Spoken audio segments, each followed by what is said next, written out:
अस्सलाम वालेकुम एवरीवन, उम्मीद है आप सब खैरियत से होंगे। Welcome back to my channel अर्स फूड। आज मैं आपके लिए बहुत ही ज़बरदस्त वीडियो लेकर आई हूँ। यकीनन आपको बहुत पसंद आएगी और जो बनाना चाहते हैं ये उनके लिए हेल्पफुल भी बहुत है। आज मैं आपके लिए अलसी की पिन्नियों की रेसिपी लेकर आई हूँ। बहुत ही मज़ेदार बनती हैं, थोड़ी सी मेहनत होती है लेकिन मुश्किल नहीं है, आराम से बन जाती हैं।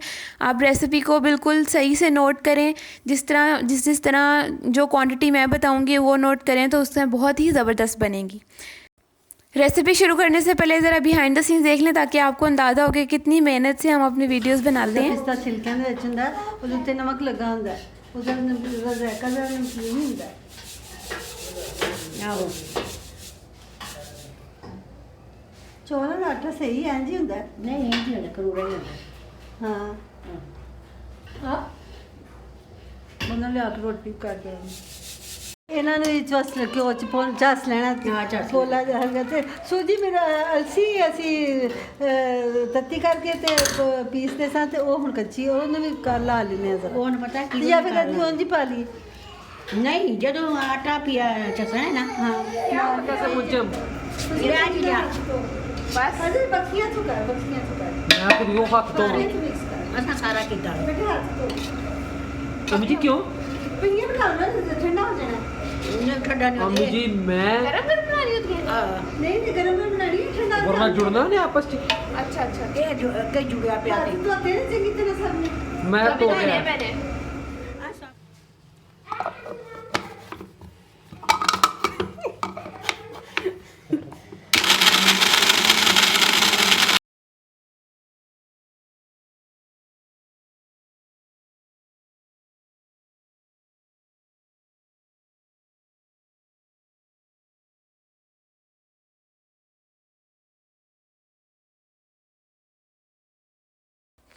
I hope you enjoy the behind the scenes.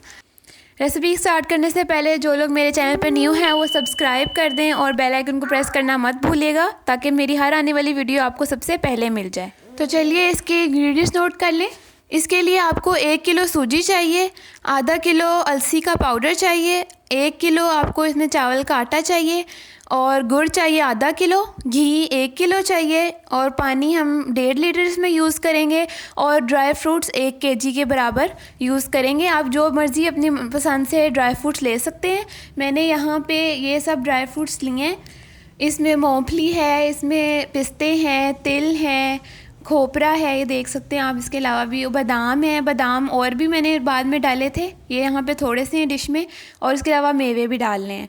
यहाँ पे हम सारी चीज़ों को ग्राइंड कर लेंगे, लेकिन आपने बिल्कुल हल्का सा ग्राइंड करना है, यानी कि दादरी सा रखना है, जैसे कुटा हुआ होता है ना उस तरह, बिल्कुल पीस के पाउडर नहीं कर लेना। आप ग्राइंडर की बजाय इसको कूट भी सकते हैं।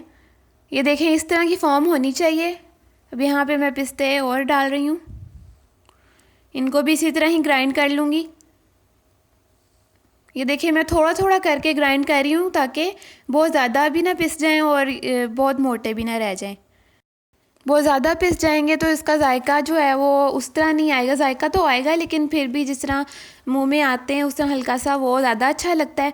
लेकिन अगर आप ज़्यादा मोटे रखेंगे तो वो ज़्यादा ही मोटे हो जाएंगे, तो जब हम पिन्नियाँ बनाएंगे तो उसमें वो इतने अच्छे नहीं लगेंगे।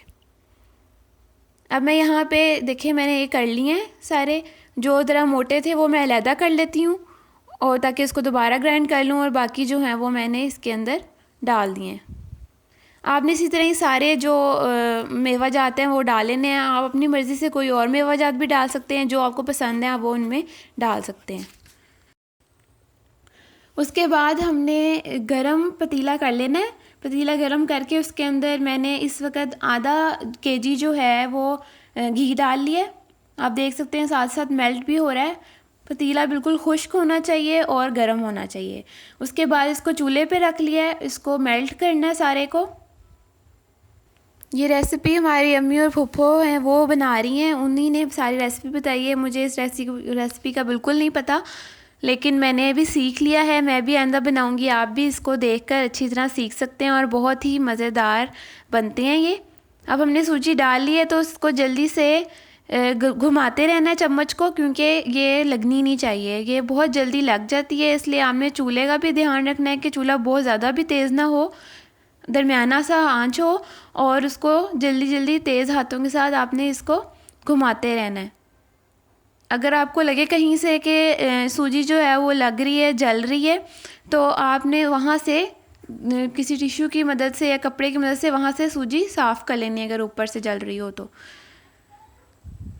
अब ये काफ़ी हद तक हो गई है, लेकिन हमने इसको तब तक भूनते रहना है जब तक इसका कलर हल्का सा चेंज ना हो जाए।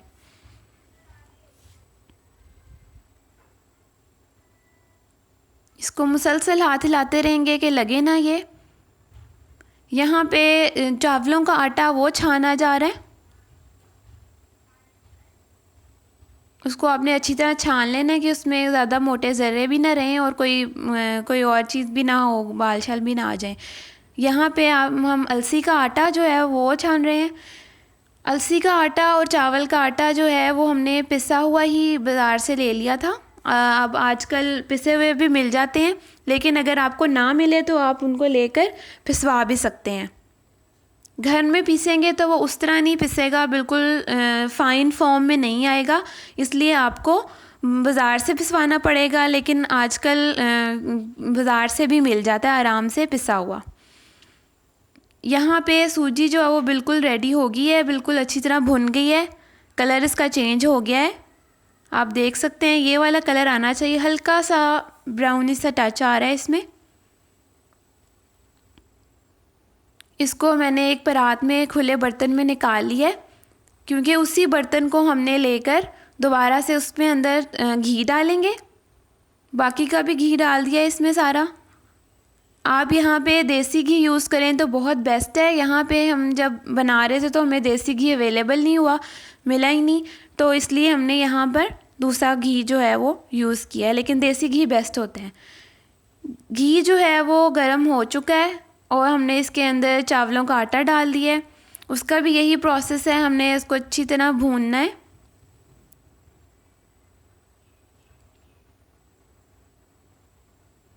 जल्दी जल्दी हाथ हिलाएंगे ताकि नीचे ना लग जाए। इसको भी तब तक भूनना जब इसका कलर हल्का सा चेंज ना हो जाए। फिर हम इसी के अंदर अलसी डाल देंगे। यहाँ पे हमने ज़्यादा सारा घी डाला है इसलिए, क्योंकि हमने इसी के अंदर अलसी भी डाल देनी है। इसको अच्छे से आप हिलाते रहें।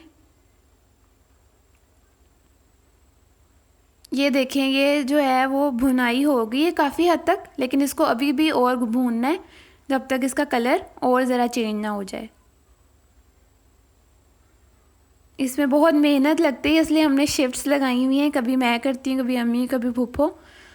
तो इसलिए आप भी ये अकेले काम करना जो है वो ज़रा मुश्किल हो जाएगा, तो आप भी किसी हेल्पर के साथ या किसी घर में कोई भी हो, आप उसके साथ ये बना सकते हैं। ये देखें, यहाँ पे इस तरह हल्का सा ऑयल जो है वो छोड़ दिया है इसने, ये देख सकते हैं। और जो घी है वो छोड़ दिया है चावलों ने, और साइड्स पे देखें आप, बिल्कुल घी जो है वो उसकी साइड पे हो गया है और इस तरह बबल से बनने लग गए हैं। तो इसका मतलब है आपके जो चावल हैं बिल्कुल रेडी हैं। अब हमने इसके अंदर अलसी का पाउडर डाल देना है।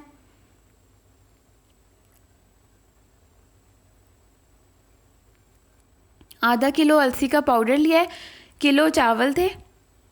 अलसी क्योंकि हल्की होती है तो इसलिए वो ज़्यादा क्वांटिटी लग रही है, लेकिन ये आधा किलो ही है। अब साथ ही हमने घुमाना शुरू कर दी ताकि लग ना जाए। इसको भी अच्छे से भूनेंगे। इसमें भुनाई जो है वो बहुत अच्छी होनी चाहिए। अगर आप भुनाई अच्छी कर रहे हैं तो फिर ही आपका जायका जो है वो ज़्यादा अच्छा आएगा, जायका इन्हेंस हो जाता है इसमें भुनाई करने से। ये देखें, यहाँ पे इस तरह का कलर हो जाएगा, दोनों चीज़ें मिल गई हैं अच्छी तरह और ब्राउन सा कलर हो गया है।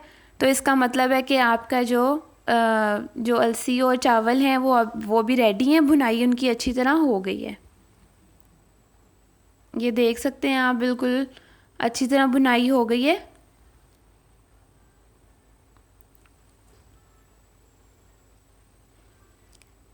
ये देखें, इसका इस तरह का टेक्सचर होना चाहिए। सूजी, चावल और अलसी जो है वो अच्छी तरह भुन चुकी है